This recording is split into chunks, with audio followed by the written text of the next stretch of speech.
Hi my little nuggets, it's Nikki here, and today I thought I'd just do this little vlog just before I go to bed, just ways in which things that make me happy.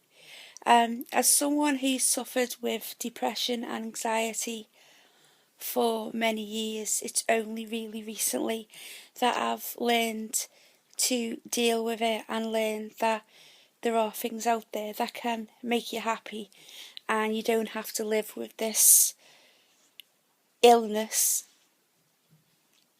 You don't have to go around with it with this weight on your shoulder. Anyone that's suffered with depression and anxiety knows how much of a curse it can be and how much it can strike at any time. I've been happy now for quite a few months, which is, somebody with depression is quite an achievement, because that is quite hard to find. It is quite hard to find happiness. So that's why I thought I'd make this video.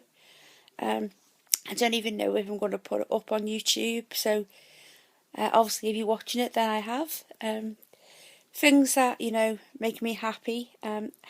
I tend to keep a book and write all the positive things down that happen to me, as well as the negative things and how I'm feeling. My dog Scooby makes me extremely happy. If you haven't checked out the video, Meet My Puppy Dog, then please do go and have a look. Anyone who knows me will know how much my niece Olivia and nephew Charlie mean to me. I can't be unhappy when I'm around Olivia. I can't feel depressed around her, because she's the one thing, especially when I'm feeling like that brightens me up. I have pictures of her all around the house. I have pictures of her in work. She's the reason why I smile when I'm depressed. She's just 2 years old. She was 2 on the 17th of December, and I absolutely adore her. I love spending time with her. She's cute, she's adorable. She's a little madam at times. She's just, there are no words to describe how much I love her either. Charlie is 6 weeks old. He's born on the 7th of December, and he's becoming a chunky little monkey, and he's just so sweet. I like to do things that relax me. I find it very easy to enjoy my own company. I gave up drinking quite a while ago. Not that I was a big drinker anyway, but basically drink's an antidepressant. So if you're a depressive person, then drinking's not really good for you, because it just heightens them senses. So I did decide to stop drinking.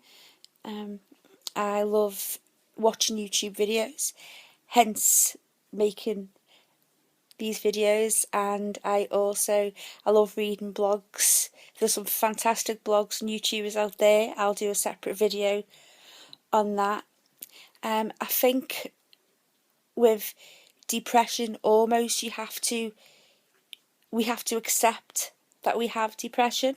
We have to see it as an illness, a condition.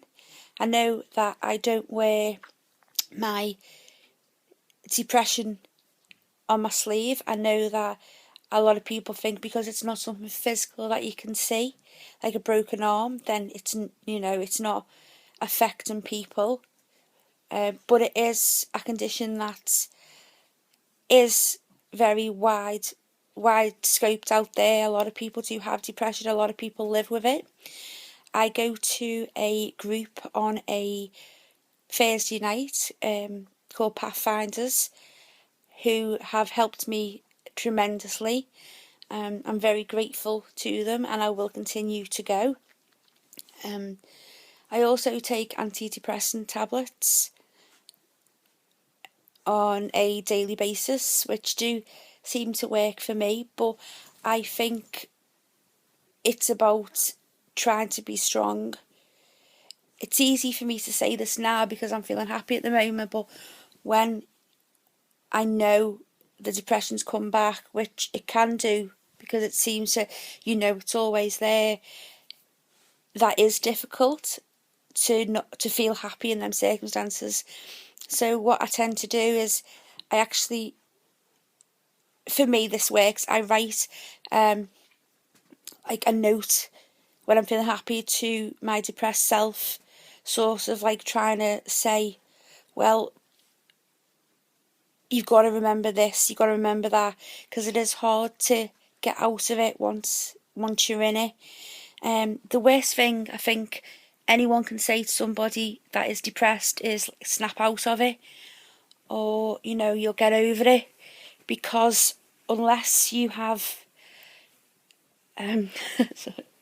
unless you've experienced depression and know what that black cloud is about, then you've got no idea what people are going through. You've got no idea how people feel. So all you can do is let somebody know that you'll be there for you.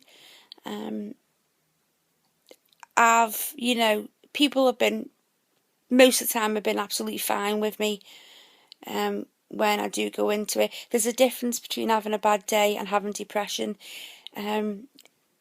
Anyone will know that it's a case of not being able to function properly, not being able to get out of bed. You don't want to move.